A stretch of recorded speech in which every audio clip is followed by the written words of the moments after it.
வாசிக்கலாம். வாசித்ததான 3ஆம் அதிகாரம் 18வது வசனத்தை நாம வாசிக்கலாம். மைக்கில் வாசிங்க. அப்பொழுது நீங்கள் நீதிமானுக்கும் துன்மார்க்கனுக்கும் தேவனுக்கு ஊழியம் செய்கிறவனுக்கும் அவருக்கு ஊழியம் செய்யாதவனுக்கும் இருக்கிற வித்தியாசத்தை திரும்பவும் காண்பீர்கள். அல்லேலூயா, அல்லேலூயா சொல்லுங்க. ஆண்டவர் இந்த காலை வேளையில நம்மோடு கூட பேச விரும்புகிற காரியம்,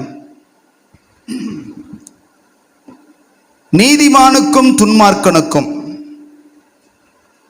தேவனுக்கு ஊழியம் செய்கிறவனுக்கும் ஊழியம் செய்யாதவனுக்கும் இருக்கிற வித்தியாசத்தை கர்த்தர் நம்மிடத்திலே காண்பிக்க விரும்புகிறார். அல்லேலூயா, அல்லேலூயா சொல்லுங்க.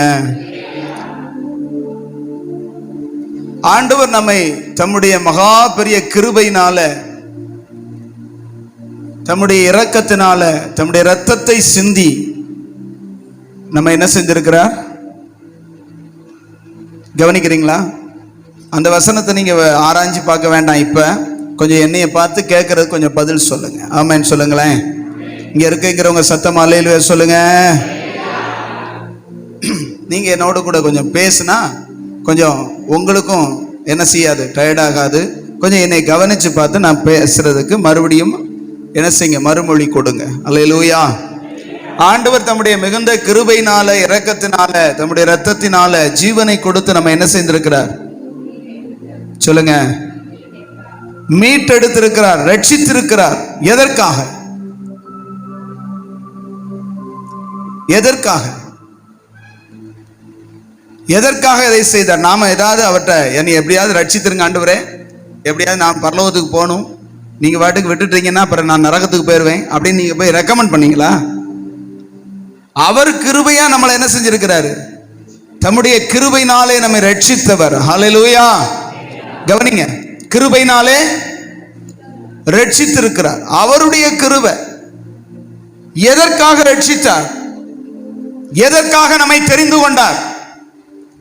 எதற்காக இப்படிப்பட்ட ஒரு பாக்கியத்துக்குள்ளே நம்மளை கொண்டு வந்திருக்கிறார்? சொல்லுங்க, கொஞ்சம் பேசுங்க. அல்லேலூயா. யோசிக்கிறீங்க? 1 தெசலோனிக்கேயர் 1ஆம் அதிகாரம் 9வது வசனத்தை வாசிங்க. 1 தெசலோனிக்கேயர் 1ஆம் அதிகாரம் 9வது வசனத்தை வாசிங்க. தேவன் எதற்காக நம்மை வேறு பிரித்து, எதற்காக நம்மை அழைத்து, எதற்காக நம்மை அபிஷேகித்து, எதற்காக தம்முடைய இரத்தத்தை சிந்தி தம்முடைய பிள்ளையாய் மாற்றி இருக்கிறார்? வாசிக்கலாம்.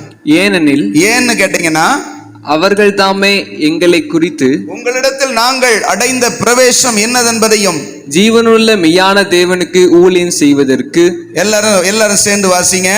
ஜீவனுள்ள மெய்யான தேவனுக்கு ஊழியம் செய்வதற்கு நீங்கள் விக்கிரகங்களை விட்டு தேவனிடத்திற்கு மனம் திரும்பினது. யாரிடத்திற்கு மனம் திரும்பினது? எதற்காக? ஊழியம் செய்வதற்கு. ஜீவனுள்ள தேவனுக்கு ஊழியம் செய். ஆமென் சொல்லுங்களேன். ஜீவனுள்ள தேவன் நம்மை எதற்காக ரட்சித்தார்னா அவருக்கு ஊழியம் செய்வதற்காக. ஆமென் சொல்லுங்க. வந்து சுகமா வாழ்றதுக்காகவா? நல்ல சந்தோஷமா இந்த உலகத்துல இருக்கிறவங்களுக்கெல்லாம் ஒரு நிரந்தரமான அல்லது நித்தியத்தை குறித்ததான நம்பிக்கை கிடையாது. ஆனா நமக்கு என்ன உண்டு? நம்பிக்கை இருக்கு. அந்த நம்பிக்கை நித்தியர். அந்த உலகத்திலே நான் சந்தோஷமா கர்த்தருடைய பாதுகாப்போடு வாழுவேன், நித்தியத்திலே நான் என்ன செய்ய போகிறேன், வாழ போகிறேங்கிற ஒரு டபுள் ப்ரமோட்ல அப்படி சந்தோஷப்படுறதுக்காகவா? இல்ல, இந்த உலகத்துல இருக்கிற வரைக்கும் அவருக்காக ஊழியம் செய்யணும். ஆமென் சொல்லுங்களேன். அல்லேலூயா. சந்தோஷமா அல்லேலூயா சொல்லுங்க பார்க்கலாம். ஆண்டவருடைய நாமத்துக்கு அங்க சொல்லப்பட்டிருக்கிறது, ஜீவனுள்ள மெய்யான தேவனுக்கு ஊழியம் செய்வதற்காகத்தான் நாம் விக்கிரகங்களை விட்டு தேவனிடத்திற்கு மனம் திரும்பி வந்திருக்கிறோம். ஆமென் சொல்லுங்களேன். கர்த்தர் நம்மை கொண்டு வந்தது எதற்காக? ஏன் மனம் திரும்ப சொன்னார்? ஏன் அவரை பின்பற்ற சொன்னார்னா அவருக்கு ஊழியம் செய்வதற்காக. ஆமென். இன்னொரு வசனத்தை நம்ம 1 பேதுரு 2ஆம் அதிகாரம் 9வது வசனத்தையும் வாசிச்சு பாருங்களேன். 1 பேதுரு 2:9. நீங்களோ உங்களை அந்தகாரத்தினின்று அந்தகாரமான இருளில் இருந்து தம்முடைய ஆச்சரியமான ஒளியினிடத்திற்கு வரவழைத்தவருடைய புண்ணியங்களை அறிவிக்கும்படி. வசனத்தை கவனிங்க. அந்த டிஸ்பிளேல இருக்கிறத நீங்க என்ன செய்யுங்க, கவனிங்க.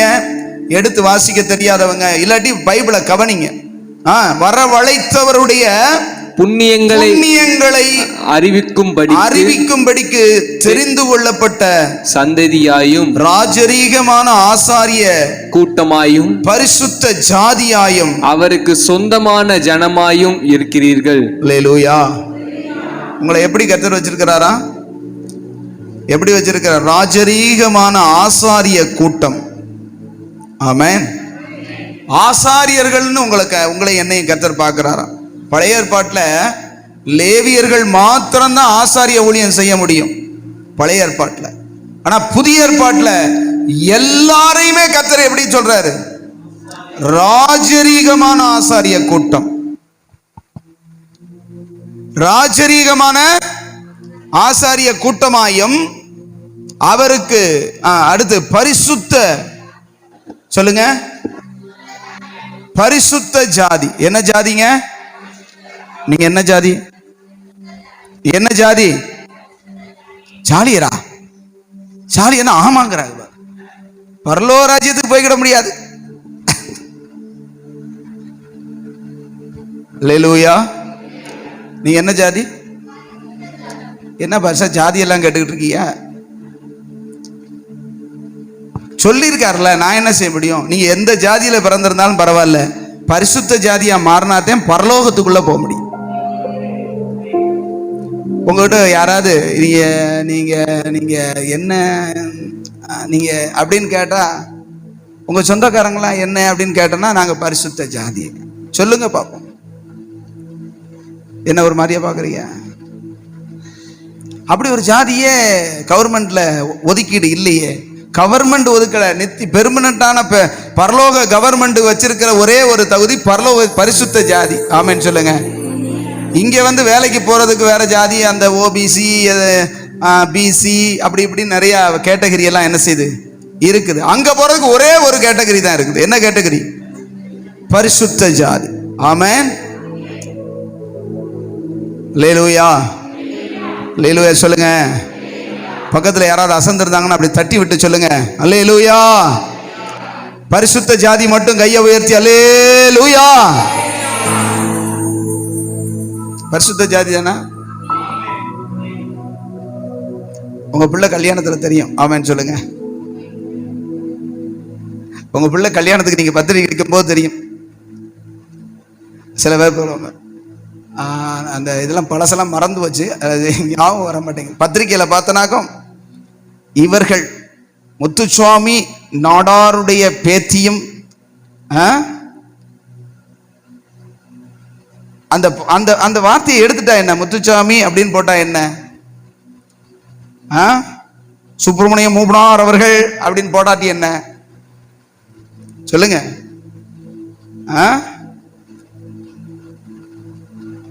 அதுல ஒரு பெருமை. உலகத்தாங்க பெருமைப்பட்டு போறாங்க. ஆமென் சொல்லுங்களேன். அவங்களுக்கு ஜாதியில தான் பெருமை இருக்குது. ஆனா நமக்கு என்ன இதுல பெருமை இருக்கணும்? யாராவது ஒருத்தர் வைராக்கியம் உண்டு, பரிசுத்த ஜாதியில் பிறந்த, அப்படி போடுவீங்களா அவங்க இதுல?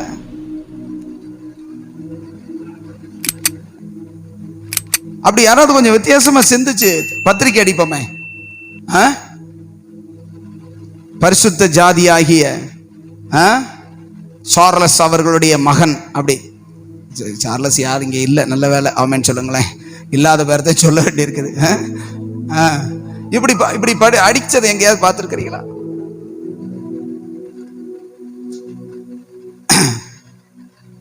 அந்த பத்திரிக்கையில பேரை போட்டுட்டு ஜாதியை போட்டா பாசு வைவாரேன்னு சொல்லி எடுத்துருவாங்க. அவ்வளவுதானே தவிர, ஆனா உள்ளத்துக்குள்ள என்ன இருக்கு? உள்ளத்துக்குள்ள ஜாதி பெருமை. கர்த்தர் சொல்ற, நீ பரிசுத்த ஜாதி. பக்கத்துல பார்த்து சொல்லுங்க, நீங்க பரிசுத்த ஜாதி. சொல்ல சங்கடமா இருக்க. என்னைய பார்த்து பரிசுத்த ஜாதிங்கிற, நான் வேற ஜாதியா, நான் வந்து கம்மாவார் சொல்லாதீங்க. ஆமென். கம்மாவார்ல பிறந்தாலும் சரி, சாலியர்ல பிறந்தாலும் சரி, நாடார்ல பிறந்தாலும் சரி, அதெல்லாம் கீழே போட்டுட்டு பரிசுத்த ஜாதியா சொல்லுங்க, மாறித்தான் ஆகணும். அல்லேலூயா, அல்லேலூயா சொல்லுங்க. நான் பரிசுத்த ஜாதியா மாறிட்டேன் அப்படின்னு விசுவாசிக்கிறவங்க, அறிக்கை செய்கிறவங்க சத்தமா சொல்லாதவங்க எல்லாம் நாங்க மாறலேன்னு அர்த்தம். ஆமென் சொல்லுங்களேன். மாற விரும்பலேன்னு அர்த்தம். ஒன்றும் பிரச்சனை இல்லை, நீங்க மாறாட்டி இருந்துக்கோங்க, உங்க ஜாதியிலே என்ன செஞ்சுக்கோங்க, இருந்துக்கங்க. உங்களை வேண்டான்னு சொல்லல. அங்க போகும்போது பிற கேட்பார், நீ என்ன ஜாதின்னு கேட்பார். ஆமென் சொல்லுங்களேன். இன்னொரு ஜாதி இருக்கிறதாக வசனம் சொல்லுது. அந்த வாசிச்சு பாருங்க. ஏசாயா 26:3 26:2 சத்தியத்தை கை கொண்டு வருகிற நீதியுள்ள ஜாதி. என்ன ஜாதி? நீதியுள்ள ஜாதி. சத்தியத்தை கை கொண்டு வருகிற நீதியுள்ள ஜாதி. பரிசுத்த ஜாதிக்கு இன்னொரு பேர் என்னது? சத்தமா சொல்லுங்க. என்ன போட்டிருக்கு? நீதியுள்ள ஜாதி. பரிசுத்த ஜாதி போகும், நீதியை கை கொண்டு, சத்தியத்தை கை கொண்டு வருகிற நீதியுள்ள ஜாதியும் உள்ளே ஆண்டவர் சொல்லுவாராம். என்ன சொல்லுவாராம்? சத்தியத்தை கை கொண்டு வருகிற ஜாதி, அதுதான் பரிசுத்த ஜாதி. அது உள்ள பிரவேசிப்பதற்காக பரலோகத்தின் வாசல்களே அப்படின்னு ஆண்டவர் சொல்லுவாராம். மற்றவங்களுக்கு மூடுங்கள்னு சொல்லிடுவார். டே வர்றவன் கோணார் வர்றான், மூடிடுறா. இல்லையா சொல்லுங்களேன். புரிஞ்சவங்க இல்லையா சொல்லுங்க. இல்லாத ஜாதியத்தை சொல்ல வேண்டியிருக்கு, வேற எதையும் சொல்ல முடியல. ரட்சிக்கப்பட்டேன்னு சொல்லி இன்னும் பிள்ளைமாரில இருந்து வேற மாறாவே மாறாதவங்களுக்கு பிற பூட்டிடுவாரு. அல்லேலூயா சொல்லுங்க.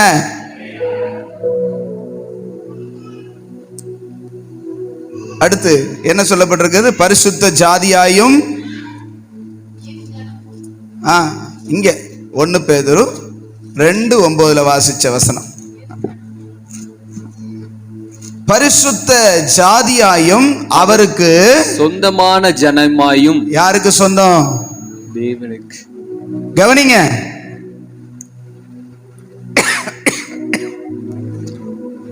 யாருங்க பரிசுத்த ஜாதி? அடுத்து அவருக்கு சொந்தமான, அவருக்கு சொந்தம். அல்லேலூயா. பக்கத்தில் இருக்கிறவங்களை தட்டி எழுப்பி கையை கொடுத்து நீங்க யாருக்கு சொந்தம்னு கேளுங்க. சும்மா கேளுங்க, யாருக்கு சொந்தம்னு கேளுங்க. கேளுங்களேன், கையை பிடிச்சு கேளுங்களேன். இப்ப என்ன குறைஞ்சா போயிருப்ப இந்த அந்த முத்துராசி ஏன் கை விட்டீங்க? ஐயா அப்படிங்க, நீங்க யாருக்கு சொந்தம்?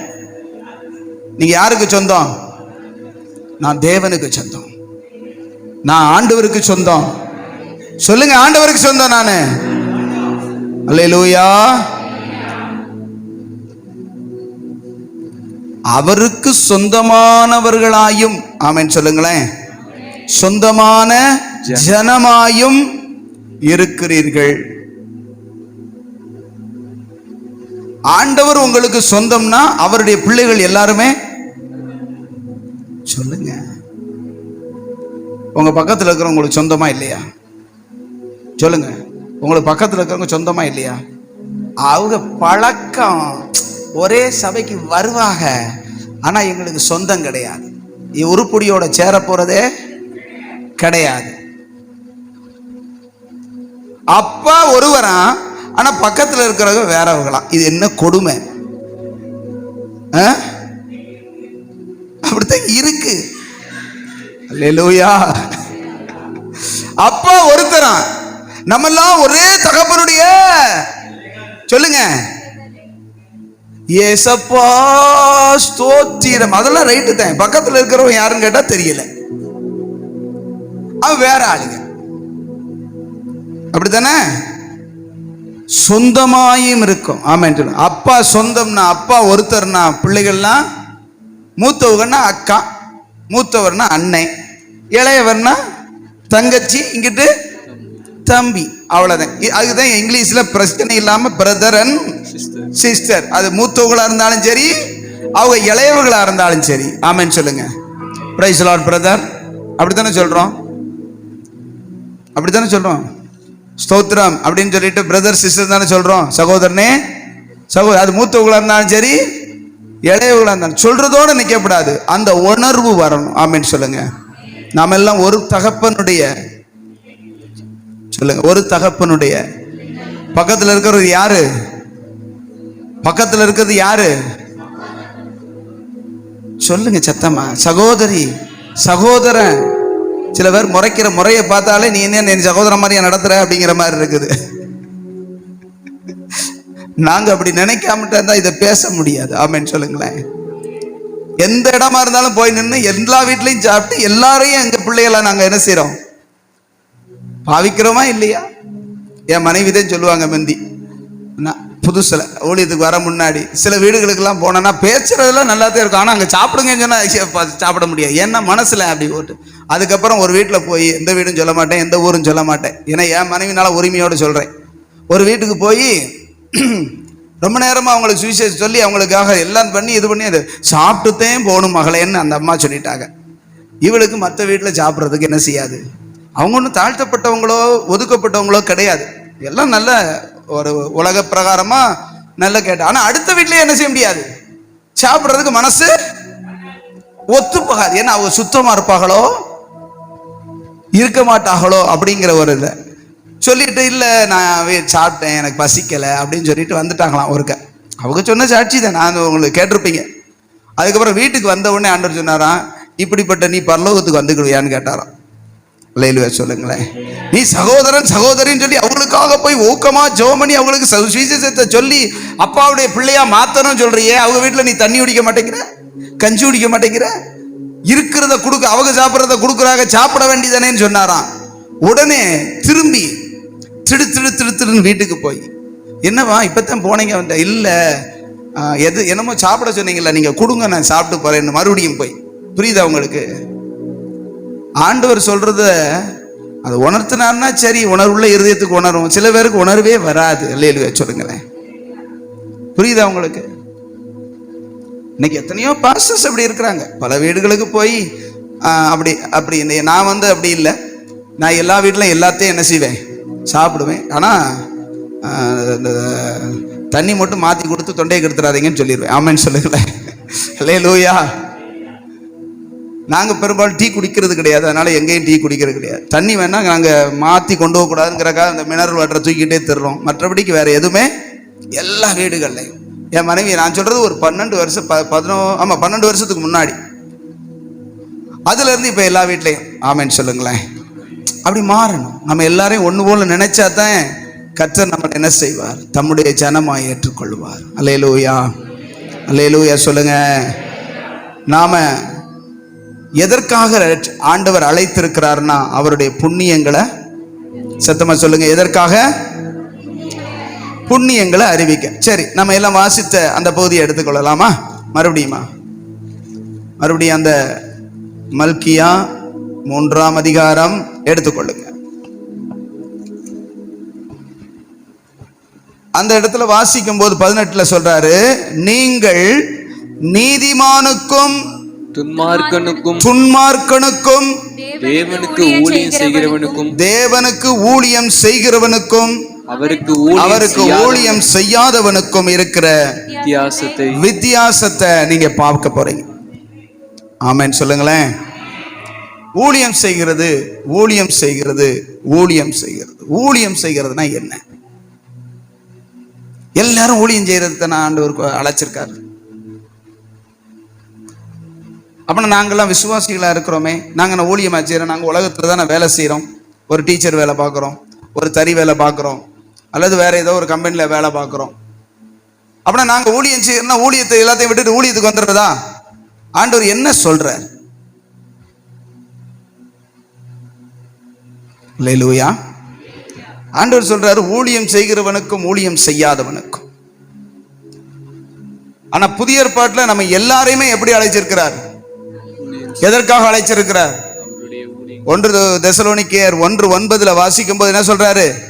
நீங்க மனம் திரும்பினதே, நீங்க உலகத்திலிருந்து விக்கிரகங்களை விட்டு தேவனிடத்துக்கு திரும்பினதே எதுக்காக?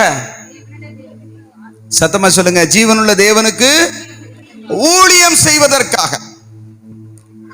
அப்ப நான் ஊழியம் செய்கிறதற்காக அழைக்கப்பட்ட நாம் ஊழியம் செய்கிறோமா? கேள்வி வரும்ல. மனம் திரும்பணுமா இல்லையா? கர்த்தர் நம்மளை தெரிந்து கொண்டாரா இல்லையா? விக்கிரகங்களை விட்டுட்டு ஆண்டவரிடத்துல வந்து விட்டோமே. கர்த்தர் சொல்றார், உங்களை நான் ராஜாக்களாக, ஆசாரியர்களாக, லேவியராக, சொந்த ஜனமாக, பரிசுத்த ஜாதியாக தெரிந்து கொண்டேன்னு சொல்றார்ல. ஆமென். எதுக்காக? அவருடைய புண்ணியத்தை அறிவிக்க, அவருடைய ஊழியத்தை செய்ய, அவரை பத்தி நம்ம மற்றவங்களுக்கு சொல்றதுக்கு. அல்லேலூயா. ஆனா நாம என்ன செய்கிறோம்? நாம் அறிவிக்கிறோமா அல்லது நாம் ஊழியம் செய்கிறோமா? கர்த்தர் ஊழியம் செய்கிறது என்பதை நீங்க நினைக்கிற மாதிரி போய் உடனே எல்லாத்தையும் விட்டுவிட்டு ஊழியத்துக்கு போறது அல்ல. அத ஆண்டவர் சொல்லவே இல்லை. அப்படி என்ன சொல்றாரு? எதை ஊழியமாய் சொல்றாரு இந்த பகுதியில அப்படின்னு நீங்க பாத்தீங்கன்னா, போன வாரம் ஒரு பிரசங்கம் கேட்டீங்க. யாருக்கு ஞாபகம் இருக்கு? போன வாரம் கேட்ட பிரசங்கம் ஞாபகம் இருக்கிறவங்க சொல்லுங்க பார்க்கலாம். டங்க குறித்து பார்த்து, எது? நாவு. நாவை குறித்து ரொம்ப ஜாக்கிரதையா இருக்கணும்னு நம்ம போன வாரத்துல மெசேஜ் பார்த்தோம். சரியா? அதே இது ஆண்டவர் இங்கே சொல்றாரு பாருங்களேன். வாசிங்க 13. நீங்கள் எனக்கு விரோதமாய் பேசின பேச்சுக்கள் கடினமாய் இருக்கிறது என்று கர்த்தர் சொல்லுகிறார். ஆனாலும் உமக்கு விரோதமாக என்னதை பேசினோம் என்கிறீர்கள். என்னத்தை பேசணும்? அப்படி வாசிக்கணும். என்னதே இல்ல, என்னத்தை பேசணும் அப்படித்தான் சொல்லப்பட்டிருக்கு. ஆமென். தேவனை சேவிப்பது 14. தேவனை சேவிப்பது வேஸ்ட். அவருடைய கட்டளைகளை கை கொள்ளுகிறதுனாலும், சேனைகளின் கர்த்தருக்கு முன்பாக துக்கித்து நடக்கிறதுனாலும் என்ன பிரயோஜனம்? இந்த பாருங்க, அகங்காரிகள். அத நம்ம தமிழ் பைபிள்ல வாசிச்சா ரொம்ப சூப்பரா இருக்கு. தமிழ் பைபிள் வச்சிருக்கிறீங்களா? எடுத்து வாசிங்க பார்க்கலாம் சீக்கிரமா. ERV எடுத்து வாசிங்க. இங்க ERV இல்ல, எடுத்து வச்சுட்டாங்க. வாசிங்க சீக்கிரம். 13, 14, 15. நியாய தீர்ப்புக்கான சிறப்பு நேரம் 15 தானா? 13 வாசிங்க. நியாய தீர்ப்புக்கான சிறப்பு நேரம். கர்த்தர், நீங்கள் என்னிடம் அற்பமானவற்றை பேசினீர்கள் என்றார். ஆனாலும் நாங்கள் உம்மை பற்றி என்ன பேசினோம் என்று கேட்டீர்கள். நீங்கள் கர்த்தரை தொழுது கொள்வது பயனற்றது. கர்த்தரை தொழுது கொள்ளுகிறது, ஆராதனைக்கு வர்றதெல்லாம் வேஸ்ட். கர்த்தர் எங்களிடம் சொன்னவற்றை நாங்கள் செய்தோம், ஆனால் நாங்கள் எந்த நன்மையும் பெறவில்லை. நாங்கள் எங்கள் பாவங்களுக்காக மரித்து போனவர்கள் வீட்டில் ஜனங்கள் அழுவது போல், மரித்து போனவர்களுக்காக ஜனங்கள் துக்கித்து அழுவதை போல, அப்படி சொல்றார். அப்படித்தானே? அழுவது போல் கதறுகிறோம். ஆனால் அது எங்களுக்கு உதவவில்லை. அது எங்களுக்கு உதவியும் செய்யல. அவர் என்ன சொல்றாரு அப்படின்னா, தமிழ்ல சொல்லும் போது, தமிழ் பைபிள்ல இருக்கு, ஒரு செத்து போனவங்க வீட்டுல எப்படி அழுவாங்களோ அது மாதிரி எங்க பாவங்களை நினைச்சு நாங்க அழுகிறோம் உம்முடைய சமூகத்துல வந்து. அது எங்களுக்கு பிரயோஜனமாவும் இருக்கல. கர்த்தரை தேடுறது, ஆராதனைக்கு வர்றது, ஆண்டவருடைய நாமத்தை மகிமைப்படுத்த வர்றது, இந்த செலவழிக்கிற நேரங்கள்லாம் வேஸ்டா போச்சு. ஒரு பிரயோஜனமும் இல்ல. 15. தற்பெருமையுடையவர்கள் மகிழ்ச்சியாக இருக்கிறார்கள். உலகத்துல பாருங்க, தற்பெருமையில வாழ்றவங்க ரொம்ப சந்தோஷமா இருக்கிறார்கள் என்று நாங்கள் நினைக்கிறோம். நாங்க ரொம்ப துக்கப்பட்டு அழுதுகிட்டு இருக்கோம். ஆனா அது எங்களுக்கு ஒரு பிரயோஜனமுமா இல்ல. ஆனா உலகத்துல தற்பெருமையிலையும் பணப்பெருமையிலையும் வாழ்றவங்க சந்தோஷமா இருக்கிறதாக நாங்க நினைக்கிறோம். தீயவர்கள் வெற்றி பெறுகிறார்கள். தீயவர்கள் தான் வெற்றி பெறுகிறாங்க எல்லாத்துலயும். வேற, தேவனுடைய பொறுமையை சோதிக்க அவர்கள் தீயவற்றை செய்கிறார்கள். தேவனுக்கே வந்து சோதனை கொடுக்கும்படி அவங்க தீவைகளை என்ன செய்யறாங்க. தேவன் அவர்களை தண்டிக்கிறது இல்லை. தேவன் அவங்களை தண்டிக்கிறது கிடையாது. எங்களைத்தையும் தண்டிக்கிறார். நாங்க அழுகிறோம், நாங்க தேடுறோம், நாங்க அவருக்காக வாழ்றோம். ஆனா எங்களையே நோண்டி நொங்கெடுத்துக்கிட்டே இருக்காரு. அல்லேலூயா சொல்லுங்களேன். இது நினைப்பு வருதா வரலையா? நான் சொல்றது புரியுதா? நாங்க தான் உண்மையா இருக்கோம், உண்மையா இருக்கணும்னு நினைக்கிறோம், கர்த்தருக்கு பரிசுத்தமா வாழன்னு நினைக்கிறோம். வீட்டு வேலைகள் எல்லாம் வேக வேகமா முடிச்சுட்டு ஆண்டவர் சமூகத்துல வந்து கதறோம். எங்களுக்கு உணர்த்தப்படுகிறவைகளுக்காக செத்தவங்களுக்காக அழுகிற மாதிரி கூன்னு வந்து அழுது மன்னிப்பு கேட்கிறோம். ஆனால் ஒரு பிரயோஜனமும் இல்லை அப்படின்னு மனசு சொல்லுதா? சில பேருக்கு சொல்லுது. அல்லேலூயா. என்னத்தையோ நம்ம போய் பழகிட்டோம், பரலைன்னா என்னன்னு வேற வீட்டுக்கு வந்து கேட்டுப்படுறாங்க, அதனால போய் தொலைய வேண்டியிருக்கு. அப்படி வர்றவங்களும் என்ன ஒரு மாதிரியா பாக்குறீங்க? ஆண்டவர் சொல்ற அதுக்கு அடுத்து 18-16 வாசி. அப்பொழுது இல்ல அந்த வசனத்துல, அதாவது தமிழ் பைபிள்ல, தேவனை பின்பற்றுகிறவர்கள் ஒருவருக்கொருவர் பேசினார்கள். கவனிங்க, இங்க சொல்லப்பட்டிருக்கிறது எப்படி? இங்க இதுல வாசிங்க. அப்பொழுது கர்த்தருக்கு பயந்தவர்கள் நீங்க போட்டிருக்குது, அங்க எவ்வளவு தெளிவா போடுறது வாசிங்க. தேவனை பின்பற்றுகிறவர்கள் ஒருவருக்கொருவர் பேசினார்கள். ஒருவரோடு ஒருவர் பேசுவாங்களாம். கர்த்தர் அவர்கள் பேசுவதை கேட்பார். கர்த்தர் அவர்கள் பேசுகிறதை கவனித்து கேட்பார். ஆமென். நீங்க தேவனை பின்பற்றுகிறவர்களானால் நீங்கள் பேசுகிறத கர்த்தர் என்ன செய்யறாரா? கேட்பார். கவனித்து பாருங்க. என்ன செய்வாரா? கவனித்து கேட்பாரா? பேசுகிற வார்த்தை கர்த்தரை வருத்தப்படுத்துகிறது. ஆமென். ஆண்டவர் மேல சொன்னார்ல, நீங்கள் எனக்கு விரோதமாய் பேசின பேச்சுக்கள் கடினமாயிருக்கிறது. ஆமென்.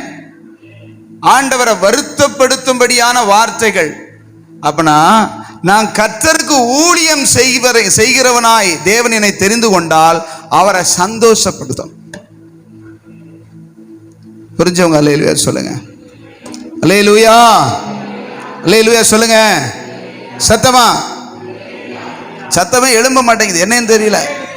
வேமா முடிச்சிட்டுமா? அவர் இளவட்டம், அதனாலதான் அப்படி சொல்றாரு. ஆமென் சொல்லுங்க. நீங்க எல்லாம் வயசானவங்க, இருக்கிறதுலயே அவர் தான் இளவட்டமா இருக்கார். கொஞ்சம் வயசானவங்க எல்லாம் சத்தமா அல்லேலூயா சொல்லுங்க பார்க்கலாம். ஏன்னா வயசானவங்க அவரை வந்து இளவட்டம்னு சொல்லிட்டேன் பாரு. நீங்க எல்லாம் வயசானவங்க தானே, சத்தமா சொல்லுங்க அல்லேலூயா. ஆண்டவர் சொல்றாரு, எனக்கு ஊழியம் செய்யறதுக்காக ஒன்னு என்ன செஞ்சிருக்கிறேன், தெரிந்து கொண்டிருக்கேன்னா அவரை சந்தோஷப்படுத்தும்படியான வார்த்தைகள். ஆமென் சொல்லுங்களேன், சத்தமா சொல்லுங்க. எது? பேச்சிலேனாலும் சந்தோஷப்படுத்து. அடுத்து கிரியில பார்ப்போம். ஆமென் சொல்லுங்களேன். சில பேருடைய பேச்சை கர்த்தரை வருத்தப்படுத்துகிறது. சில பேருடைய உள்ளத்திலிருந்து எழும்புகிறது. நம்ம பேசுறது யாருக்கு தெரியும்? பாசுக்கு தெரியுமா? பக்கத்து வீட்டுக்கு தெரியுமா? அப்படின்னு சொல்லி வார்த்தைகளை நீங்க பேசுற பேச்சு கர்த்தரை துக்கப்படுத்துகிறது. நீ ஊழியம் செய்யற? கர்த்தர் எதுக்கு அழைச்சாரு? ஊழியம் செய்யறனா என்னன்னா அவருக்கு வேலை செய்ய, அவரை மகிழ்ச்சி. ஒரு வேலைக்காரன் எதற்காக நியமிக்கப்படுகிறான்? ஒரு வீட்டுல வேலைக்காரங்க வச்சிருக்கோம் அப்படின்னு வச்சுக்கோங்களேன். எதுக்கு வேலைக்காரன்? எஜமானுக்கு வேலை செஞ்சு அவங்கள சந்தோஷப்படுத்தும். அவங்க சொல்றதெல்லாம் கேட்டா சந்தோஷம்.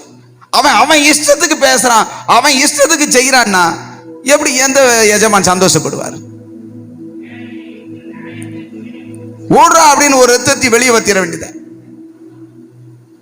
அவன் இஷ்டத்துக்கு தான் சமைப்பான், அவன் இஷ்டத்துக்கு தான் பேசுவான், அவன் இஷ்டத்துக்கு தான் வருவான், அவன் இஷ்டத்துக்கு தான் போவான். என்னத்தை கண்டாச்சு? இவ்வளவு நாள் வேலை செஞ்சாச்சு, ஒன்னும் ஒரு அளவுக்கு லாய்க்கு கிடையாது அப்படின்னு பேசினா எவ்வளவு நாளைக்கு பொறுமையா இருப்பீங்க? அவன் வந்தது எதுக்கு? ஊழியம் செய்யனா முதல்ல எஜமான சந்தோஷப்படுத்தும். ஆமென் சொல்லுங்களேன். எஜமானுக்கு என்ன பிடிக்கும்? எஜமான் எதை விரும்புவாரு? நம்முடைய எஜமான் எதுக்கு சந்தோஷப்படுவாரோ அதை செய்யறவன் தான் ஊழியக்காரன். அல்லேலூயா சொல்லுங்க. நம்ம நினைக்கிறோம் நம்ம பேசுற பேச்செல்லாம் என்ன, ஒவ்வொரு வார்த்தைக்கும் என்ன செய்யணுமா? போன வாரம் பாச்சோம்ல, ஒவ்வொரு வார்த்தைக்கும் வாயிலிருந்து வெளியே வர்ற ஒவ்வொரு வார்த்தையும் கர்த்தர் எண்ணிக்கிட்டு இருக்காரு. அதுக்கு கணக்கு கேட்பாராம். இங்க மாதிரி பேசிட்டு இல்லைன்னு சொல்ல அவர் ரெக்கார்ட் பண்ணி வச்சிருக்காரு. ரெக்கார்ட் பண்ணதை போட்டு காட்டினார்னா போச்சு.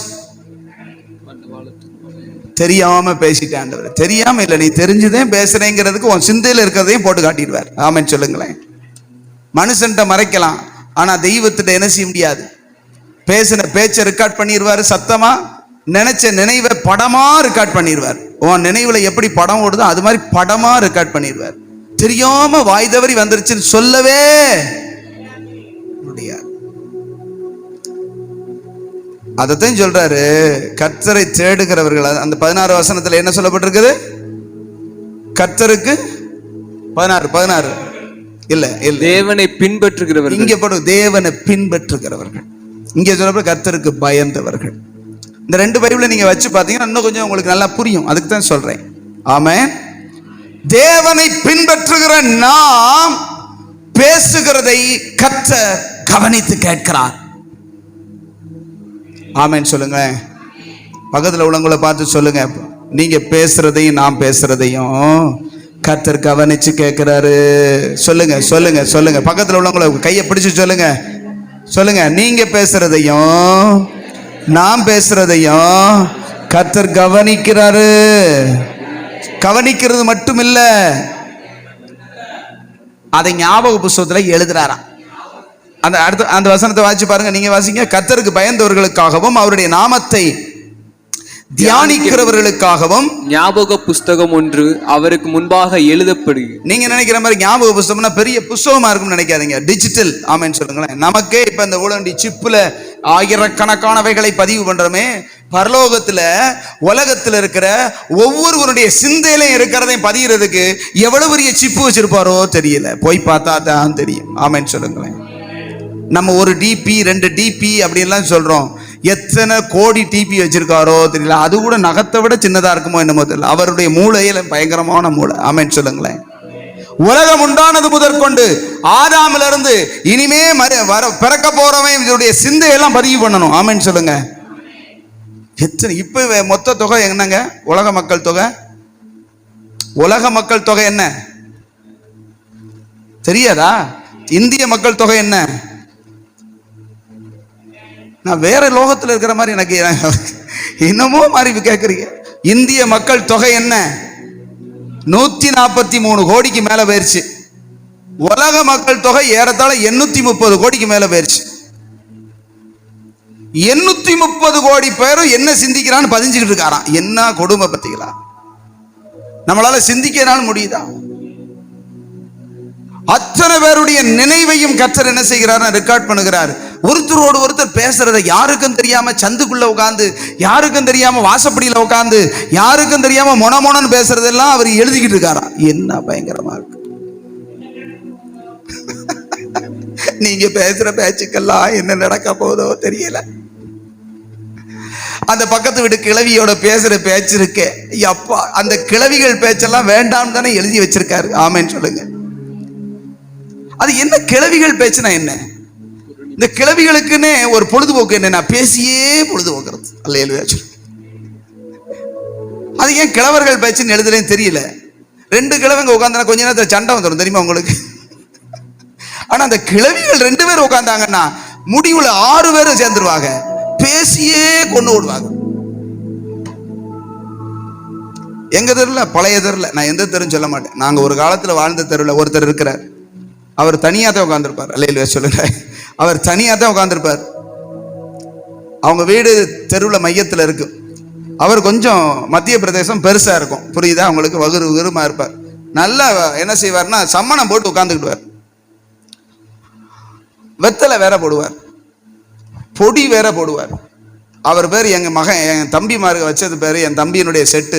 சின்ன பையலா இருக்கும்போது, நானே 20 வயசு கீழே இருந்தேன், அப்போது என் தம்பி 12 வயசு 13, அவர் பேர் பொடி போடுறான்னு வச்சிருக்காங்க பேர், புரியுது அவங்களுக்கு?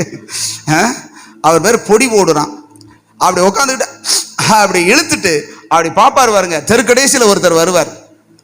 தெருக்கடைசியில் வர்றவரை பார்க்க ஆரம்பிச்சார்னா அப்படியே பார்த்துக்கிட்டே இருந்து அவர் அப்படியே போறத அப்படியே பார்த்து அந்த கடைசியில் கொண்டு விட்டுருவார். அல்லேலூயா சொல்லுங்களேன். அந்த கடைசியில வர்றவங்களை ஒருத்தரை பார்க்க ஆரம்பிச்சு அப்படியே ஸ்கேன் பண்ணிக்கிட்டே வருவார் பாருங்க. அப்படியே வந்து அந்த தெரு கடைசி கொண்டு விட்டுருவார். வேற வேலை இல்ல. இப்படி பெண்கள் பெண்கள் உட்கார்ந்து இருக்கிறத நீங்க பார்க்க மாட்டீங்க. அங்கிட்டு போறவங்களை எல்லாம் இழுத்து இழுத்து பேசுறது, அதே கிழவிகள் பேச்சு. அல்லேலூயா சொல்லுங்க. ஒவ்வொரு பேச்சுக்கும் கணக்கு இருக்கு. நம்ம பேசுற ஒவ்வொரு பேச்சுக்கும் திறனையில உட்காந்து தேவையில்லாம பேசுற ஒவ்வொரு பேச்சுக்கும் கர்த்தர் கணக்கு கேட்பார். அல்லேலூயா. நம்ம எதுக்காக தேவனை அழைச்சிருக்கிறாரா? அவருக்கு ஊழியம் செய்யணும். இவன் வேறவனுக்கு ஊழியம் செஞ்சுக்கிட்டு இருக்கான். தேவையில்லாம பேசுறவன் பாவம் செய்கிறான்னு வசனம் சொல்லுது. ஆமென் சொல்லுங்க. சொற்களின் மிகுதியினால், பேச்சின் மிகுதியினால் பாவம் இல்லாமல் போகவே. ஒரு ஆள் சலச்சலன் பேசுறாருன்னா பாவத்தில் இருக்காருன்னு அர்த்தம். அல்லேலூயா சொல்லுங்க. தேவையில்லாம ரொம்ப பேச ஆரம்பிச்சுட்டாலே அங்க பாவம் வந்துடும்.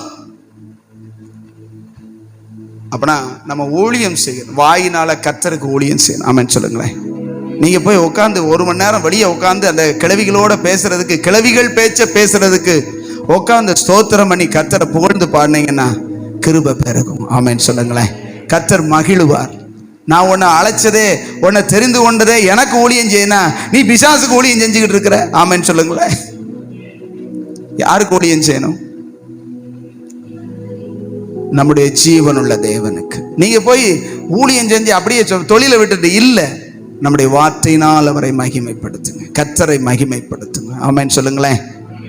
இந்த அதிகாரத்திலே 2 காரியத்தை சொல்றாரு. நீங்க என்ன இங்கே சொல்றாரு? வார்த்தையினால என்ன செய்றீங்க? கடினமா பேசி வருத்தம் உண்டாக்குறீங்க, அது எனக்கு ரொம்ப கஷ்டமா இருக்கு அப்படின்னு சொல்றாரு. இன்னொரு காரியம் சொல்றாரு, நீங்க வஞ்சிக்கிறீங்க அப்படிங்கிறார். ஆமென் சொல்லுங்களேன். ஒரு வேலை பார்க்க நம்ம ஒரு வேலைக்காரனை வச்சிருக்கிறோம், சரிங்களா? வேலைக்காரன் வீட்டில் இருக்கிறான். அந்த வேலைக்காரன் அந்த எஜமான வஞ்சிச்சுக்கிட்டே இருக்கான்னு வைங்களேன். இவர் வந்து ஒரு 500 ரூபாய் கொடுக்குறார், ஒரு 1000 ரூபாய் கொடுக்குறாரு, கடைக்கு போயிட்டு வாடாங்கிறாரு. வாங்கினது 300 ரூபாய்க்கு, கணக்கு சொல்றது 800 ரூபாய்க்கு. அப்படின்னா என்ன அர்த்தம்?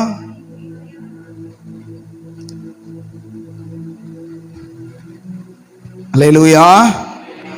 இருக்கீங்களா? இருக்கீங்களான்னு கேட்கிறேன். சத்தம் அல்லேலூயா சொல்லுங்க. அல்லேலூயா. பக்கத்துல யாராவது அசந்தா தட்டி எழுமுங்கன்னு சொல்லுங்க. ஏன்னா ஹீட் பயங்கரமா இருக்கு, காத்தாடி நல்லா இருக்கனால தூங்கிடுவாங்க. கவனிங்க. வஞ்சிக்கலாமா? அவர் சொல்றாரு பாருங்க, வாசிங்க, 8 வாசிங்க. மனுஷன் தேவனை வஞ்சிக்கலாமா? ஒரு மனுஷன் தேவனை என்ன செய்யலாமா? வஞ்சிக்கலாமா? நீங்களோ என்னை வஞ்சிக்கிறீர்கள். நீங்களோ என்னை வஞ்சிக்கிறீர்கள். எதிலே உம்மை வஞ்சித்தோம் என்கிறீர்கள் அப்படின்னு சொல்றார். அதை தமிழ்ல வாசிங்களா? அதை தமிழ்ல வாசிங்க. தேவனிடம் இருந்து திருடுவதை நிறுத்துங்கள். அதுக்கு எவ்வளவு வித்தியாசம் பார்த்தீங்களா? Same word. இப்ப இது வந்து நம்முடைய தமிழ்ல, அதாவது பேச்சு தமிழ்ல சொல்லப்பட்டிருக்குது. இது லகு ஈஸி தமிழ்னு சொல்லி. இங்க சொல்லப்பட்டிருக்கிறது மனுஷன் தேவனை வஞ்சிக்கலாமான்னு போட்டிருக்குது. அதுல வாசிச்சா உங்களுக்கு சிகப்பு கலர் அட்டைப்பட்ட பைபிள் கொடுத்தல, அந்த பைபிள் ஈஸி ரீடு. வாசிங்க. தேவனிடம் இருந்து திருடுவதை நிறுத்துங்கள். தேவனிடத்திலிருந்து திருடுறதை நிப்பாட்டு. ஜனங்கள் தேவனிடமிருந்து திருடக்கூடாது. ஜனங்கள் தேவனிடத்திலிருந்து திருடக்கூடாது. ஆனால் நீங்கள் என்னிடமிருந்து திருடினீர்கள். நீங்கள் என்னிடத்திலிருந்தே திருடுகிறீர்கள். அல்லேலூயா சொல்லுங்களேன். ஏசுநாதர்ட்ட இருந்து அந்த அவ பிட் பாக்கெட் அடிச்சா ஒருத்தி, தெரியுமா உங்களுக்கு? பிட் பாக்கெட் யார் அடிச்சா? 12 வருஷமாய் பெரும்பாடுள்ள ஸ்திரீ ஏசுநாதருக்கே தெரியாம அவருடைய வஸ்திரத்தை தொட்டுட்டு சுகத்தை பிட் பாக்கெட் அடிச்சா. ஆமென் சொல்லுங்களேன். அவளை திருடின்னு சொல்லல, அவளை பார்த்து வாழ்கைன்னு சொன்னார். ஆமென் சொல்லுங்களேன். அவர்கிட்ட இருந்து சுகத்தை நீ பெற்றுக்கோ, அவர்கிட்ட இருந்து எல்லாத்தையும் பெற்றுக்கோ. ஆனா ஆண்டவருடையதை நீ என்ன செய்யாத? திருடாத. திருடுறதுங்கிறது அடுத்தவர்களுடைய பொருளை எடுப்பது. அதான வசனம், சரிதானே? திருடுனா என்னது? உங்க இதை நான் வந்து உங்களுக்கு தெரியாம எடுக்கிறது தான் திருடுறதுங்கிறது. ஆனா ஆண்டவருடையதை எப்படி திருடணும் அப்படின்னா அதுக்கு அவரே பதில் சொல்றாரு. வாசிங்க. அதுலதான் அந்த தமிழ்ல வாசிங்க. நாங்கள் உம்மிடம் இருந்து எதை திருடினோம்? நாங்க உங்ககிட்ட இருந்து ஐயா உங்ககிட்ட என்னத்தையா திருடணும்? ஏசுநாதரே என்னையா சொல்றீரு அப்படின்னா, நீங்கள் உங்களது பொருட்களில் 10ல் 1 பங்கை எனக்கு கொடுத்திருக்க வேண்டும். நீங்கள் எனக்கு சிறப்பான காணிக்கைகளையும் கொடுத்திருக்க வேண்டும். இங்க தசமபாக காணிக்கைன்னு நம்ம வாசிச்சே பழக்கமா இருக்கும். தசமபாகங்களையும் காணிக்கையிலும் தானே அப்படின்னு இங்க இருக்குது. அந்த தமிழ்ல ரொம்ப தெளிவா இருக்குது. வாசிங்க. உங்களது பொருட்களில் உங்களுக்கு கர்த்தர் கொடுக்கிற பொருட்களில் 10 ஒரு பங்கு எனக்குன்னு சொந்தமானது கொடுத்திருக்க வேண்டும். அதை நீ எனக்கு கொடுத்திருக்கணும். நீங்கள் எனக்கு சிறப்பான காணிக்கைகளையும் எக்ஸ்ட்ரா சிறப்பான காணிக்கைகளையும் கொடுத்திருக்க வேண்டும். ஆனால் நீங்கள் அவற்றை எனக்கு கொடுக்கவில்லை. அவற்றை எனக்கு கொடுக்காமல் நீங்கள் எடுத்தீர்கள். அதுதான் திருட்டு. ஆமென் சொல்லுங்க. கொடுக்கலைனா எடுத்தோம்னு அர்த்தம். நாம எடுத்துக்கொண்டோம். அல்லேலூயா. இந்த அதிகாரத்தை நம்ம வாசிச்சோம். இந்த அதிகாரத்துல கர்த்தர் 2 காரியங்களை சொல்றாரு. என் தூதனை நான் அனுப்ப போகிறேன், சீக்கிரமாய் அவர் உங்களிடத்தில் வரப்போகிறார். அவர் வரும் நாளை நீங்கள் சகிக்க முடியாது. அவர் வரும்போது அவருக்கு முன்பதாக முதல்ல 2வது வசனத்தை வாசிச்சு பாருங்க. அந்த தமிழ்ல வாசி 2வது வசனம் 3:2 ERV. எவனொருவன் அந்த நேரத்திற்காக தயார் செய்ய முடியாது. யாரும் அவர் வரும்போது அந்நேரத்துல தன்னை தயார் செய்ய என்ன செய்ய முடியாது. இங்க சொல்லப்பட்டிருக்கு என்னென்ன 2வது வசனத்தை நீங்க எடுத்து வச்சு பாருங்க. ஆனாலும் அவர் வரும் நாளை சகிப்பவன் யார் அப்படின்னா ரொம்ப கஷ்டமா இல்ல. அவர் வரும்போது அவருக்கு முன்பதாக நிக்க நம்மை தகுதிப்படுத்தணும்னா கொஞ்சம் கொஞ்சமா என்ன செய்யணும், தகுதிப்படுத்தணும். ஆமென். வாசிங்க ERV. அவர் வரும்போது எவரொருவரும் அவருக்கு எதிரே நிற்க முடியாது. அவர் எரியும் நெருப்பை போன்றவர். அவர் ஜனங்கள் பொருட்களை சுத்தப்படுத்திட பயன்படுத்தும் சவுக்காரம் போன்றவர். அவர் நம்மளை சுத்தப்படுத்துகிற சவுக்காரம். சவுக்காரம்னா யாருக்கு தெரியும்? சவுக்காரம் தெரியுமா? துவைக்க பயன்படுத்து தெரியாதுல? சவுக்காரம்ங்கிறது கடினமான பொருட்கள். அந்த ஈயம் பூசுறவங்களை பார்த்துருக்கிறீங்களா? நம்ம பானைக்கு ஈயம் பூசுவோம்ல, இந்த பித்தாளை பானைகளுக்கு ஈயம் பூசுவோம். அப்போது ஒரு வெள்ளை கலர் பொடி அப்படி போடுவான், குபீர்னு புகை வரும். பார்த்துருக்கீங்களா? அந்த அலுமினியம் பூசுறதுக்கு அதுதான் சவுக்காரம். அது பயங்கரமான பெர்மனண்டான அழுக்கு கூட. நீங்க பார்த்தீங்கன்னா இந்த பித்தாளை பானையில என்ன தேய்ச்சாலும் போகாத ஒரு அழுக்கு இருக்கும். அந்த உள்ள தண்ணி ஊற்றி என்னன்னா ரொம்ப கரை பிடிச்சிருக்கும். அதுல போய் என்ன செய்ய முடியாது, ஈயம் பூச முடியாது. இந்த சவுக்கார பொடியை அப்படி எடுத்து அப்படி போட்ட உடனே குபீர்னு புகை வரும் இலகி. அதை அப்படி தேய்ச்ச உடனே அப்படி பளிச்சுன்னு ஆயிடும். ஆமென். உங்களுக்கு புரியுறதுக்காக சொல்றேன். அல்லேலூயா சொல்லுங்க. இந்த சவுக்காரம் போன்ற என்ன சொல்றாரு, சவுக்காரத்தை போல இருப்பார். அப்பனா எப்படிப்பட்ட கரையவும் என்ன செய்வாரு, அவர் சுத்தப்படுத்தணும்னு நினைக்கிறார். ஆமென் சொல்லுங்களேன். நான் சொல்றேன், அப்பைக்கப்ப கழுவுறது நல்லதா, ஒரு 15 வருஷம் விட்டுட்டு கழுவுறது நல்லதா? வாரத்துக்கு ஒருக்க விளக்கி வைக்கிற அந்த பித்தாள பானை எப்படி இருக்கும்? ஒரு வருஷமா விளக்காமலே போட்டு எப்படி இருக்கும்? கலர் மாறும். ஆனா அவர் கலர் மாறாம விட மாட்டாரு. அந்த முகம் தெரியணும்னு சொல்லுவார். ஆமென் சொல்லுங்களேன். அந்த 2ல மறுபடியும் முதல்ல வாசிங்க. எவனொருவன் யாதொருவன் அவர் வரும்போது அந்த நேரத்திற்காக தயார் செய்ய முடியும். அவர் வரும்போது எல்லாத்தையும் நான் தயார் பண்ணிடுவேன், அவர் வரும்போது நான் எல்லாத்தையும் சரி பண்ணிடுவேன் சொல்ல முடியாது. சரியானதை செய்து கொண்டே இருக்கணும். ஆமென் சொல்லுங்களேன். அவர் உட்கார்ந்து 3வது வசனத்துல பாத்தீங்கன்னா வாசிங்க. 3வது வசனம் ERV. அவர் லேவியர்களை சுத்தமாக்குவார். லேவியர்கள் யாருங்க? அவருக்கு ஊழியம். லேவியர்கள் அப்படிங்கிறது பழைய ஏற்பாடு. கவனிக்கிறீங்களா? இங்க இருக்கங்கிறவங்க சத்தமா லேவியர் சொல்லுங்க பார்க்கலாம். லேவியர்கள் என்றால் அவருக்கு ஊழியம் செய்கிறவர்கள். புதிய ஏற்பாட்டுல ஊழியம் செய்யறவங்க யாரு? கர்த்தர் எதுக்கு நம்மளை தெரிந்து கொண்டிருக்காரு? ஊழியம் செய்வதற்கு. ஜீவனுள்ள தேவனுக்கு ஊழியம் செய்வதற்கு நீங்களும் நானும் தான் லேவியர்கள். ஆமென் சொல்லுங்க. வாசிங்க. அவர் உட்கார்ந்து ERV அவர் லேவியர்களை சுத்தமாக்குவார். அவர் லேவியர்களை சுத்தமாக்குவார். அவர் நெருப்பினால் வெள்ளியை சுத்தமாக்குவது போன்று அவர்களை சுத்தமாக்குவார். வெள்ளியை உருக்கி சுத்தப்படுத்துவது போல் சுத்தமாக்குவார். அவர் அவர்களை சுத்தமான பொன்னையும் வெள்ளியையும் போன்று செய்வார். சுத்தமான வெள்ளியும் பொன்னையும் போன்று உருவாக்கி செஞ்சிருவாரு. பிறகு அவர்கள் கர்த்தருக்கு அன்பளிப்புகளை கொண்டு, இங்க காணிக்கைன்னு போட்டிருக்கு, அங்க என்ன போட்டிருக்கு? அன்பளிப்பு. காணிக்கைன்னு இங்க இருக்கிறனால அவர் அன்பளிப்புன்னு அவங்க எழுதுறாரு, தசம பாகம்னு சொல்லல. ஆமென் சொல்லுங்களேன்.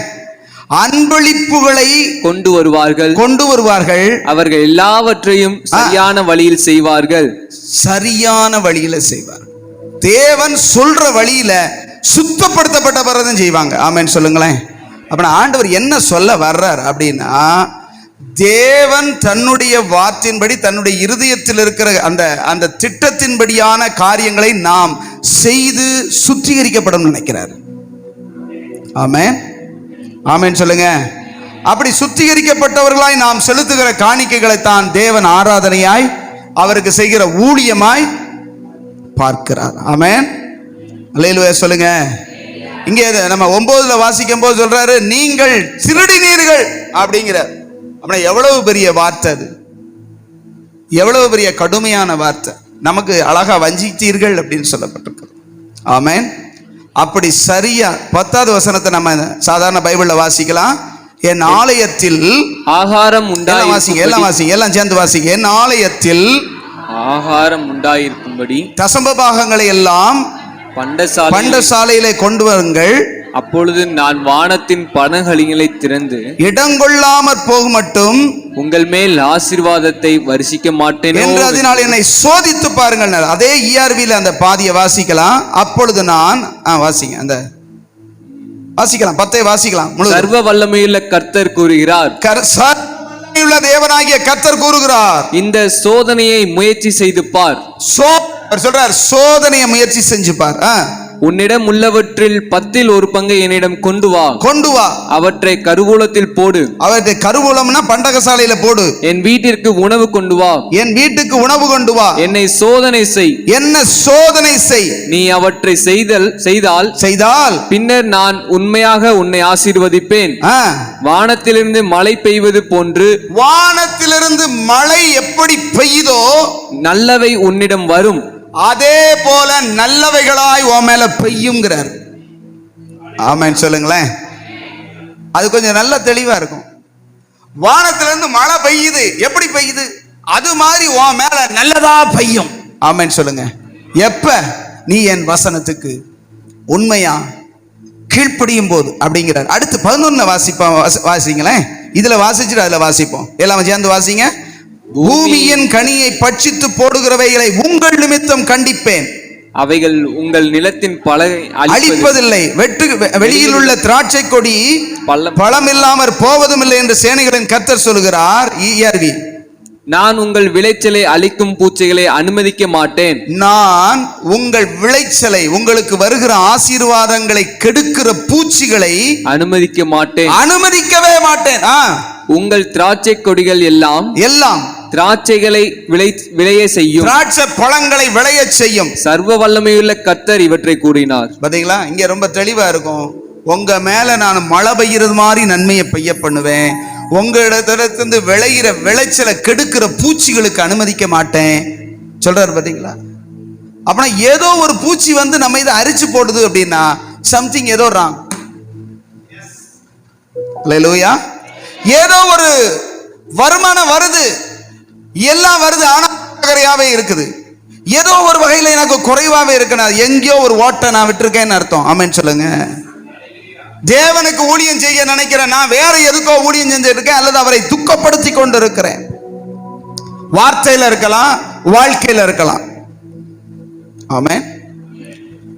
வார்த்தையினால் அவரை துக்கப்படுத்தி இருக்கலாம், அல்லது நம்முடைய வாழ்க்கை நடைமுறை வாழ்க்கையில அவரை துக்கப்படுத்தி இருக்கலாம். கர்த்தர் சொல்றாரு, நீ எனக்கு ஊழியம் செய்த அந்த கடைசி வசனத்தை வாசிச்சு நம்ம முடிக்க போகிறோம். வாசிங்க.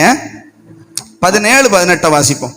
என் சம்பத்தை நான் சேர்க்கும் நாளிலே அவர்கள் என்னுடையவர்களாய் இருப்பார்கள் என்று சேனைகளின் கர்த்தர் சொல்லுகிறார். ஒரு மனுஷன் தனக்கு ஊழியம் செய்கிற தனக்காக வேலை செய்கிற தன்னுடைய குமாரனை கடாட்சிக்கிறது போல, ஒரு அப்பாவுக்கு ஒரு மகன் முழு ஒத்துழைப்பு தந்து எல்லா விதத்திலும் சம்பாத்தியத்தை கொடுத்து அவரை கனப்படுத்தும் போது அந்த தகப்பன் அந்த மகனை எப்படி செய்வார், எப்படி வச்சிருப்பார்? யோசிச்சு பாருங்க. அல்லேலூயா. ஒரு தகப்பனுக்கு உண்மையான மகனை அந்த மகனுக்கு அந்த தகப்பன் எவ்வளவு நல்லா செய்வார். அவர் சொல்றார், அது மாதிரி நான் அந்த தன்னுடைய குமாரனை கட்டாட்சிப்பது போல நான் அவர்களை கட்டாட்சிப்பேன். அப்பொழுது நீங்கள் நீதிமானுக்கும், அல்லேலூயா சொல்லுங்க, நீதிமானுக்கும் துன்மார்க்கனுக்கும் தேவனுக்கு ஊழியம் செய்கிறவனுக்கும் அவருக்கு ஊழியம் செய்யாதவனுக்கும் இருக்கிற வித்தியாசத்தை திரும்பவும் காண்பீர்கள். அல்லேலூயா. கர்த்தர் உங்களை வித்தியாசமா வைக்கணும்னு நினைக்கிறார். சொல்லுங்க பார்க்கலாம். மற்றவங்களுக்கும், இந்த உலகத்துல ஆண்டவரை அறியாதவங்களுக்கும் ஆண்டவருக்கு ஊழியம் செய்யாதவங்களுக்கும் ஊழியம் செய்கிறதான நமக்கும் வித்தியாசம் இருக்கணும். ஆமென் சொல்லுங்களேன். அல்லேலூயா. வித்தியாசம் கர்த்தர் காண. ஒரே வேலை செஞ்சா நீங்க செய்யறது ஆசீர்வதிக்கப்படும், அவங்களுக்கு அது வாய்க்காம போகும். ஆமென் சொல்லுங்க. அல்லேலூயா. அல்லேலூயா சொல்லுங்க. கர்த்தர் சொல்ற வித்தியாசத்தை நான் பார்க்க பண்ணுவேன். போதும். வித்தியாசத்தை நான் பார்க்க பண்ணுவேன், வித்தியாசத்தை நான் காட்டுவேன். அல்லேலூயா. ஆண்டவர் சொல்ற, நீ எனக்கு ஊழியம் உண்மையா செஞ்சனா உன்னுடைய சகல காரியத்திலையும் நான் வித்தியாசத்தை என்ன செய்வேன். ஆமென். இல்லாட்டி உனக்கு குறைவுபடுறதும் அவனுக்கு என்னென்ன பிரச்சனை வருதோ அதே உனக்கு பிரச்சனை வரும். நீ விளைவிப்ப, அது பூச்சி அரிக்கும். இது இயற்கைன்னு நீ நினைப்ப, நான் தான் அனுமதிக்கிறேங்கிறார். ஆமென் சொல்லுங்களேன். அல்லேலூயா. நம்ம எல்லாரும் சேர்ந்து அந்த வசனத்தை மறுபடியும் வாசிக்க போகிறோம். நிறுத்தி வாசிங்க. 18 வாசிங்க. அப்பொழுது நீங்கள் நீதிமானுக்கும் துன்மார்க்கனுக்கும் தேவனுக்கு ஊழியம் செய்கிறவனுக்கும் தேவனுக்கு ஊழியம் செய்யாதவனுக்கும் இருக்கிற வித்தியாசத்தை காண்பீர்கள். ஆமென். நம்ம எல்லாம் கண்களை மூடி ஜெபிக்க போகிறோம். நாம் தேவனுக்கு ஊழியம் செய்யும்படி அழைக்கப்பட்டிருக்கிறோம். நாம் தேவனுக்கு ஊழியம் செய்யும்படி அழைக்கப்பட்டிருக்கிறோம். வார்த்தையினால வருத்தப்படுத்தி, வார்த்தையினால சங்கடப்படுத்தி எல்லாம் முழங்கால் படிடுவோம். ஹல்லேலூயா. எல்லாம் தேவனுக்கு சமூகத்துல முழங்கால் படிடுங்க பார்க்கலாம். ரீமாலா காதாராமா சந்தர பலதியாந்தரமா. ஹல்லேலூயா. ஹல்லேலூயா. எத்தனை பேர் சொல்ல முடியும், ஆண்டவர் நான் உமக்கு உண்மையாய் ஊழியம் செய்வேன், என் வார்த்தையினாலும் என் வாழ்க்கையினாலும். சொல்லுங்க ஆண்டவர்கிட்ட சொல்லுங்க. வார்த்தையிலையும் உண்மையா இருப்பேன், வாழ்க்கையிலையும் உண்மையா இருப்பேன். என் வாழ்க்கையில் வருகிற குறைவுகளுக்கெல்லாம் என் வாழ்க்கையில் இருக்கிற குறைவுதான் காரணம். ஆண்டவரே, நான் உமக்கு ஊழியம் செய்யாதபடி, ஒருவேளை நான் பணத்துக்கு ஊழியம் செய்யலாம். நான் உமக்கு ஊழியம் செய்யாதபடி ஒருவேளை உலகத்துக்கு என் வாயினால உலக பிரகாரமான காரியங்களை பேசி பேசி ஊழியம் செய்யலாம். உம்மை வருத்தப்படுத்தி இருக்கலாம். என்ன சவுக்காரத்தை கொண்டு இப்பொழுதே சுத்திகரிங்கப்பா. சொல்லுங்க ஆண்டவரே, என்னை சுத்திகரிங்க ஆண்டவரே.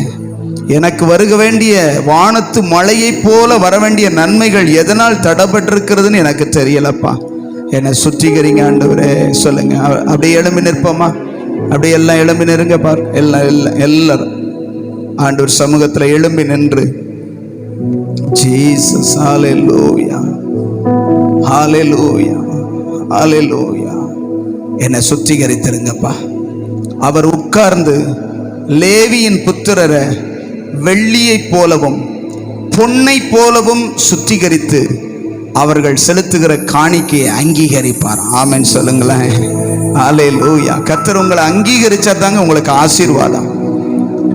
ஆமென். எத்தனை பேர் சொல்ல முடியும், என்னை அங்கீகரிச்சா தான் எனக்கு ஆசீர்வாதம்? ஆதியாகமத்துல நம்ம வாசிக்கிறோம், அண்ணனும் தம்பியும் முதல் பிறந்தவர்கள்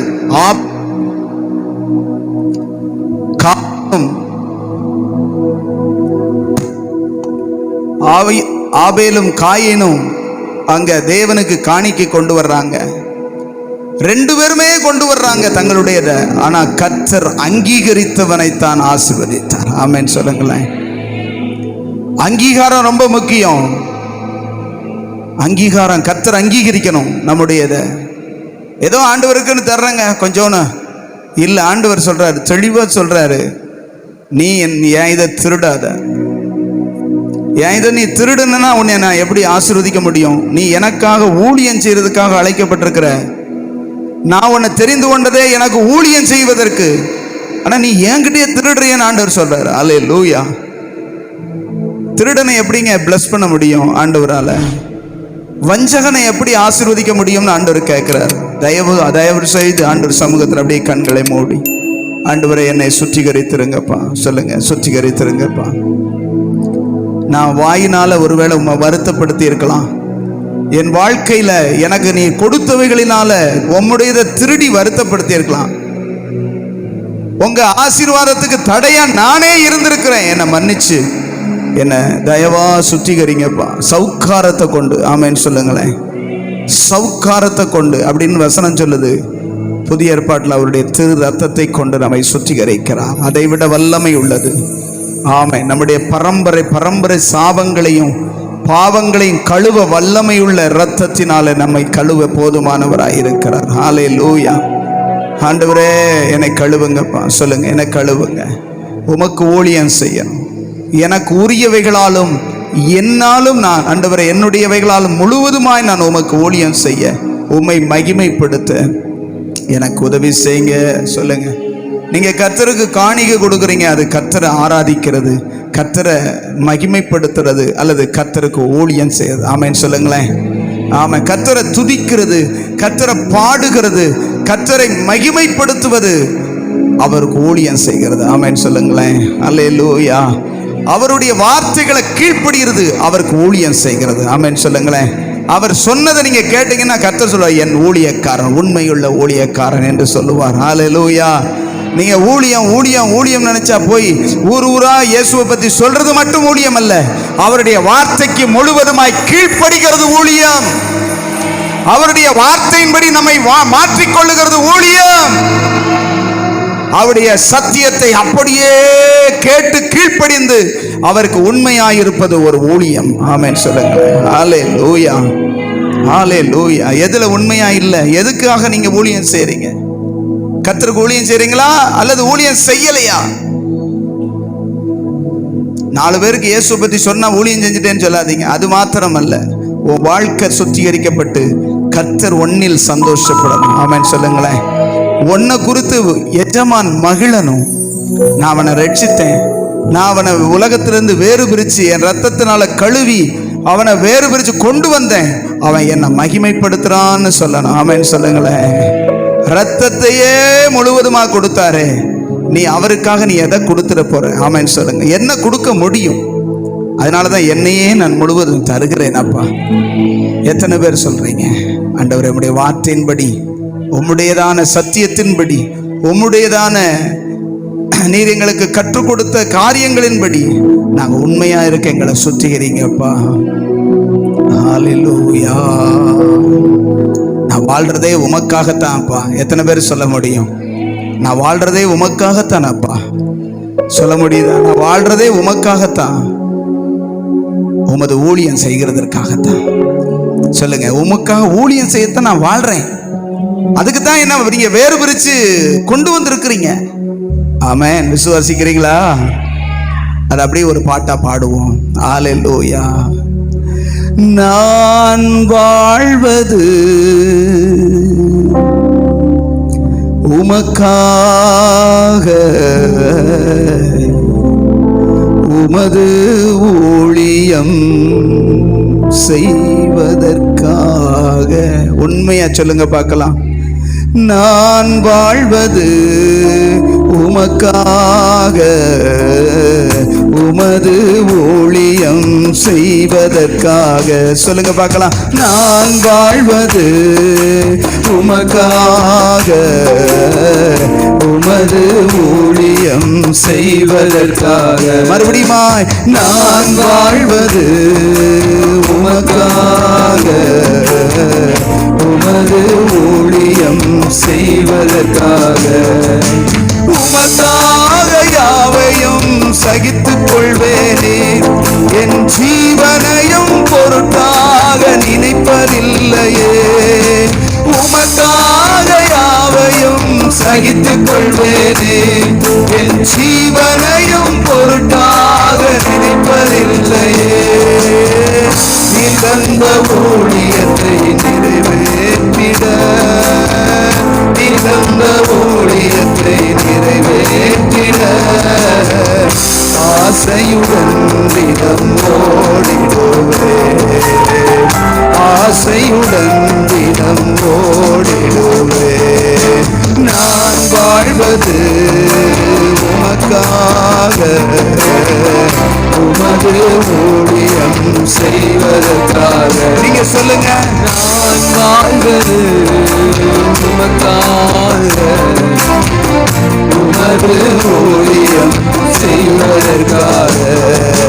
நான் வாழ்வது உமக்காக, உமது ஊழியம் செய்வதற்காக. தகப்பனே, எங்களை ரட்சித்ததே உமக்கு ஊழியம் செய்யத்தான், எங்களை தெரிந்து கொண்டதே உமக்கு ஊழியம் செய்யத்தான். உமக்காக எல்லாத்தையும் சகித்து, உமக்காக எல்லாவற்றுக்கும் இணங்கி, உம்முடைய சத்தியத்தை நிறைவேற்றுகிற, உம்முடைய சத்தியத்தை கை கொள்ளுகிறவர்களா, உமக்கு ஊழியம் செய்கிறவங்களா மாற எங்களுக்கு உதவி செய்யுங்கப்பா. இதுவரையிலும் நாங்க கீழ்ப்படியாதவர்களா, இதுவரையிலும் நாங்க உமக்கு ஊழியம் செய்யாம உலகத்துக்கோ இந்த பிசாசுக்கோ பணத்திற்கோ மற்ற மனிதர்களுக்கோ ஊழியம் செய்திருந்தா தயவா மன்னிச்சிருங்கப்பா. சிலர் தங்கள் வயிற்றுக்கே ஊழியம் செய்கிறார்கள் என்று வசனம் சொல்லுகிறது. ஒருவேளை நம்முடைய வயிற்றுக்காகவே ஊழியம் செய்யாம ஜீவனுள்ள தேவனுக்கு ஊழியம் செய்யணும். ஆமென் சொல்லுங்களேன். உயிரோடு இருக்கிற கர்த்தருக்கு ஊழியம் செய்யணும். ஆமென் சொல்லுங்க.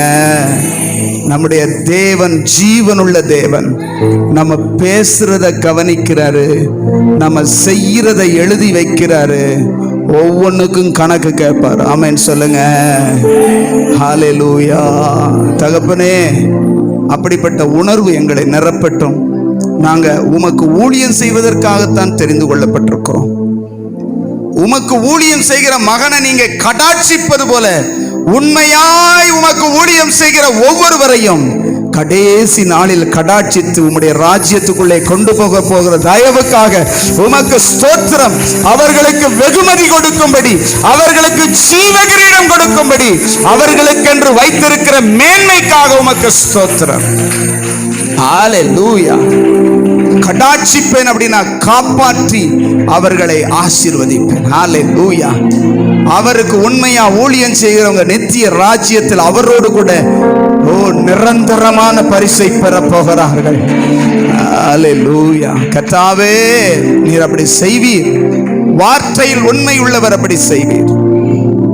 நீர் செய்ய போகிற தயவுக்காக ஸ்தோத்திரம். நீர் வரும்போது உம்முடைய முகத்துக்கு முன்பதாக நிற்கத்தக்கவர்களாய், குற்றமற்றவர்களாய் இருக்க எங்கள் ஒவ்வொருவரையும் சுத்திகரியும். உங்க கரத்தில் அர்ப்பணித்து தாழ்த்தி தருகிறோம். அருமை இரட்சகர் இயேசுவின் மூலம் ஜெபித்து ஜெயம் எடுக்கிறோம் நல்ல பிதாவே. ஆமென். என் ஆத்துமாவே கர்த்தரை ஸ்தோத்திரி, என் முழுவலுமே பரிசுத்த நாமத்தை ஸ்தோத்திரி. என் ஆத்துமாவே கர்த்தரை ஸ்தோத்திரி, கர்த்தர் செய்த சகல உபகாரங்களையும் மறவாதே. ஆமென். ஆமென். ஹல்லேலூயா. ஹல்லேலூயா. God bless you.